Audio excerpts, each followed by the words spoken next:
루카복음서 제1장 머릿말. 우리 가운데서 이루어진 일들에 관한 이야기를 엮는 작업에 많은 이가 손을 대었습니다. 처음부터 목격자로서 말씀의 종이 된 이들이 우리에게 전해준 것을 그대로 엮은 것입니다. 존귀하신 테오필로스님, 이 모든 일을 처음부터 자세히 살펴본 저도 귀하께 순서대로 적어드리는 것이 좋겠다고 생각하였습니다. 이는 귀하께서 배우신 것들이 진실임을 알게 해드리려는 것입니다. 세례자 요한의 출생 예고. 유다 임금 헤로데 시대에 아비야 조에 속한 사제로서 즈카르야라는 사람이 있었다. 그의 아내는 아론의 자손으로서 이름은 엘리사벳이었다. 이 둘은 하느님 앞에서 의로운 이들로 주님의 모든 계명과 규정에 따라 흠없이 살아가는 사람들이었다. 그런데 그들에게는 아이가 없었다. 엘리사벳이 아이를 못 낳는 여자였기 때문이다. 게다가 둘 다 나이가 많았다. 즈카르야가 자기조 차례가 되어 하느님 앞에서 사제 직무를 수행할 때의 일이다. 사제직의 관례에 따라 제비를 뽑았는데 그가 주님의 성소에 들어가 분향하기로 결정되었다.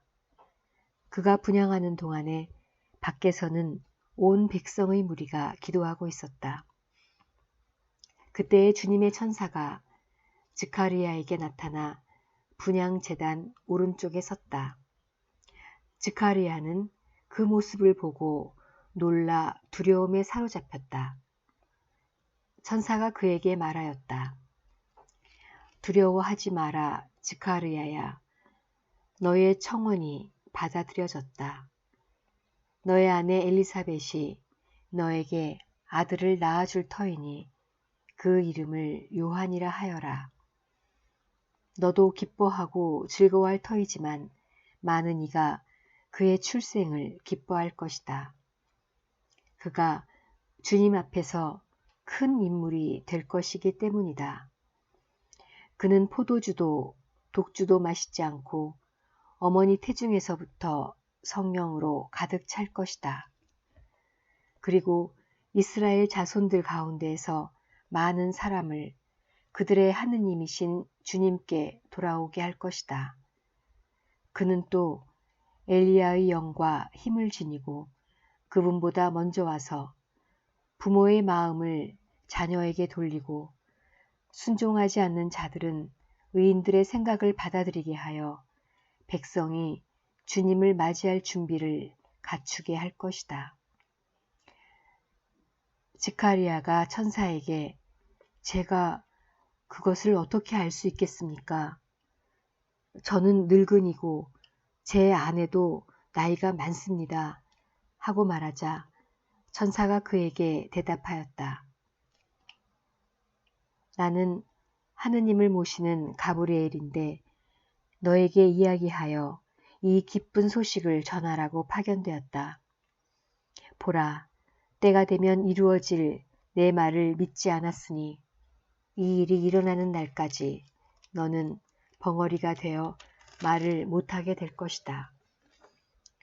한편 즈카르야를 기다리던 백성은 그가 성소 안에서 너무 지체함으로 이상하게 여겼다. 그런데 그가 밖으로 나와서 말도 하지 못하자 사람들은 그가 성소 안에서 어떤 환시를 보았음을 알게 되었다. 그는 사람들에게 몸짓만 할 뿐 줄곧 벙어리로 지냈다. 그러다가 봉직 기간이 차자 집으로 돌아갔다. 그 뒤에 그의 아내 엘리사벳이 잉태하였다. 엘리사벳은 5달 동안 숨어 지내며 이렇게 말하였다.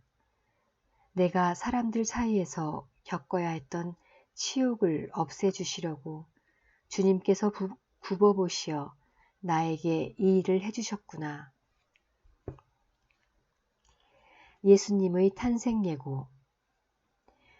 6째 달에 하느님께서는 가브리엘 천사를 갈릴레아 지방 나사렛이라는 고을로 보내시어 다윗 집안의 요셉이라는 사람과 약혼한 처녀를 찾아가게 하셨다. 그 처녀의 이름은 마리아였다. 천사가 마리아의 집으로 들어가 말하였다. 은총이 가득한 이여 기뻐하여라. 주님께서 너와 함께 계시다. 이 말에 마리아는 몹시 놀랐다. 그리고 이 인사말이 무슨 뜻인가 하고 곰곰이 생각하였다. 천사가 다시 마리아에게 말하였다. 두려워하지 마라, 마리아야. 너는 하느님의 총애를 받았다. 보라, 이제 네가 잉태하여 아들을 낳을 터이니 그 이름을 예수라 하여라.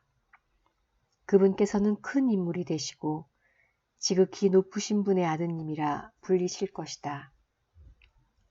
주 하느님께서 그분의 조상 다윗의 왕자를 그분께 주시어 그분께서 야곱 집안을 영원히 다스리시리니 그분의 나라는 끝이 없을 것이다. 마리아가 천사에게 저는 남자를 알지 못하는데 어떻게 그런 일이 있을 수 있겠습니까? 하고 말하자 천사가 마리아에게 대답하였다. 성령께서 너에게 내려오시고 지극히 높으신 분의 힘이 너를 덮을 것이다. 그러므로 태어날 아기는 거룩하신 분, 하느님의 아드님이라고 불릴 것이다. 너의 친척 엘리사벳을 보아라. 그 늙은 나이에도 아들을 잉태하였다. 아이를 못 낳는 여자라고 불리던 그가 임신한 지 6달이 되었다. 하느님께는 불가능한 일이 없다. 마리아가 말하였다. 보십시오. 저는 주님의 종입니다. 말씀하신 대로 저에게 이루어지기를 바랍니다. 그러자 천사는 마리아에게서 떠나갔다. 마리아가 엘리사벳을 방문하다. 그 무렵에 마리아는 길을 떠나 서둘러 유다 산악지방에 있는 한 고을로 갔다. 그리고 지카리아의 집에 들어가 엘리사벳에게 인사하였다. 엘리사벳이 마리아의 인사말을 들을 때 그의 태 안에서 아기가 뛰놀았다. 엘리사벳은 성령으로 가득 차 큰 소리로 외쳤다. 당신은 여인들 가운데에서 가장 복되시며 당신 태중의 아기도 복되십니다. 내 주님의 어머니께서 저에게 오시다니 어찌된 일입니까? 보십시오. 당신의 인사말 소리가 제 귀에 들리자 저희 태 안에서 아기가 즐거워 뛰놀았습니다. 행복하십니다. 주님께서 하신 말씀이 이루어지리라고 믿으신 분. 마리아의 노래. 그러자 마리아가 말하였다.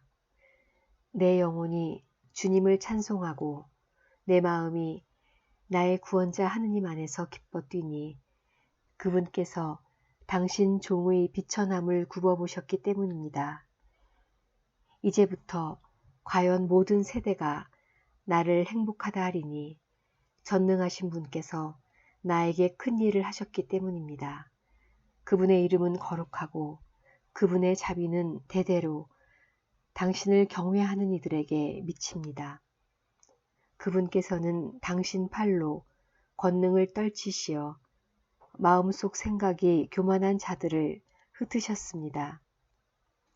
통치자들을 왕자에서 끌어내리시고 비천한 이들을 들어 높이셨으며 굶주린 이들을 좋은 것으로 배불리시고 부유한 자들을 빈손으로 내치셨습니다.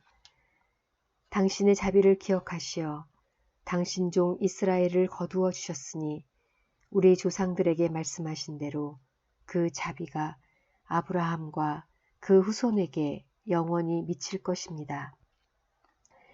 마리아는 3달가량 엘리사벳과 함께 지내다가 자기 집으로 돌아갔다. 세례자 요한의 출생. 엘리사벳은 해산달이 차서 아들을 낳았다.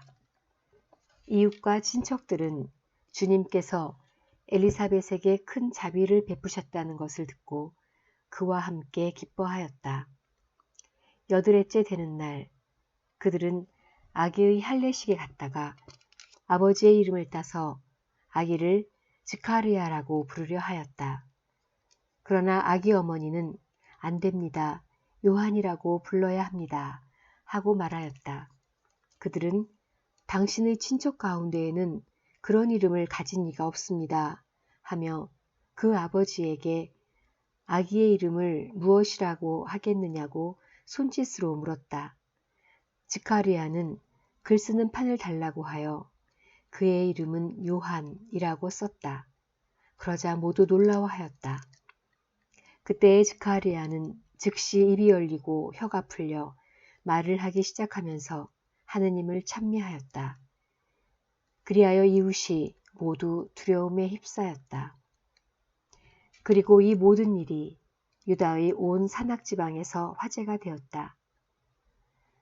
소문을 들은 이들은 모두 그것을 마음에 새기며 이 아이가 대체 무엇이 될 것인가 하고 말하였다.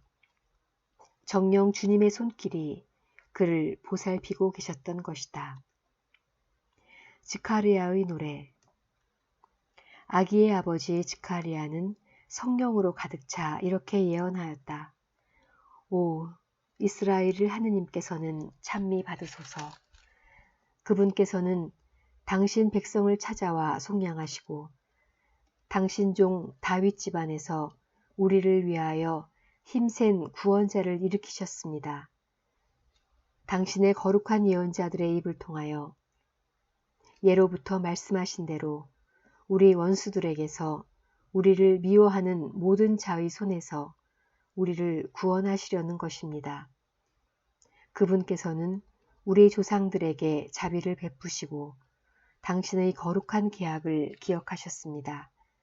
이 계약은 우리 조상 아브라함에게 하신 맹세로 원수들 손에서 구원된 우리가 두려움 없이 한평생 당신 앞에서 거룩하고 의롭게 당신을 섬기도록 해주시려는 것입니다. 아기야, 너는 지극히 높으신 분의 예언자라 불리고 주님을 앞서가 그분의 길을 준비하리니 죄를 용서받아 구원됨을 주님의 백성에게 깨우쳐 주려는 것이다. 우리 하느님의 크신 자비로 높은 곳에서 별이 우리를 찾아오시어 어둠과 죽음의 그늘에 앉아있는 이들을 비추시고 우리 발을 평화의 길로 이끌어 주실 것이다. 요한의 어린 시절과 젊은 시절. 아기는 자라면서 정신도 굳세어졌다. 그리고 그는 이스라엘 백성 앞에 나타날 때까지 광야에서 살았다. 루카복음 제1장이었습니다. 감사합니다.